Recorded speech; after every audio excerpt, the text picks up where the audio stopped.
আমি স্বপ্ন দেখতে ভালোবাসি। স্বপ্ন যদিও অনেকেই দেখতে ভালোবাসেন, তারপরও সফল ব্যক্তিরা স্বপ্ন দেখেন এবং তা বাস্তবায়নের চেষ্টা চালিয়ে যান। আমার অনেকগুলো স্বপ্ন আছে। এর মধ্যে সবচাইতে বড় স্বপ্ন হচ্ছে আমার মৃত্যু যাতে তখনই হয় যখন আমার আর কোনো স্বপ্নও থাকবে না। বিশ্বাস করুন নিজের স্বপ্নকে। যদি স্বপ্ন দেখেন আপনার একটি বাড়ি হবে, আপনার একটি গাড়ি হবে, আপনি দেশ বিদেশে ঘুরবেন, এমন স্বপ্ন আপনি দেখতেই পারেন। কিন্তু আপনি যে স্বপ্ন দেখেছেন তার জন্য আপনি কি যথাযথ পরিশ্রম করেছেন? আমি করছি, আপনিও করুন। স্বপ্ন দেখে হাত পা গুটিয়ে বসে থাকবেন না। স্বপ্ন পূরণের জন্য অগ্রসর হন এবং শেষ পর্যন্ত কঠোর পরিশ্রম করে আপনার স্বপ্ন পূরণ করুন।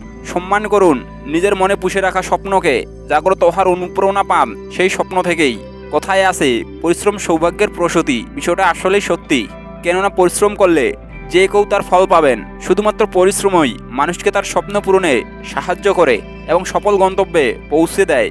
অনেক সময় কোনো সিনেমা দেখে অথবা গল্পের বই পড়ে মনে হয় আমি সফল হয়ে যাব, রক্ত গরম হয়ে দৌড়াতে শুরু করে। এমনটা জীবনের কোনো এক পর্যায়ে কারো কথা দ্বারা অনুপ্রাণিত হলেও মনে হয় আজকেই জীবনকে বদলে দিব। পরের দিনেই আবার আগের মতো হয়ে যায় সব। এমন সাময়িক পরিবর্তনের চিন্তা পরিহার করে নিরলস চেষ্টা চালিয়ে যান। দেখবেন সফলতা এমনিতেই আপনার হাতে ধরা দিবে।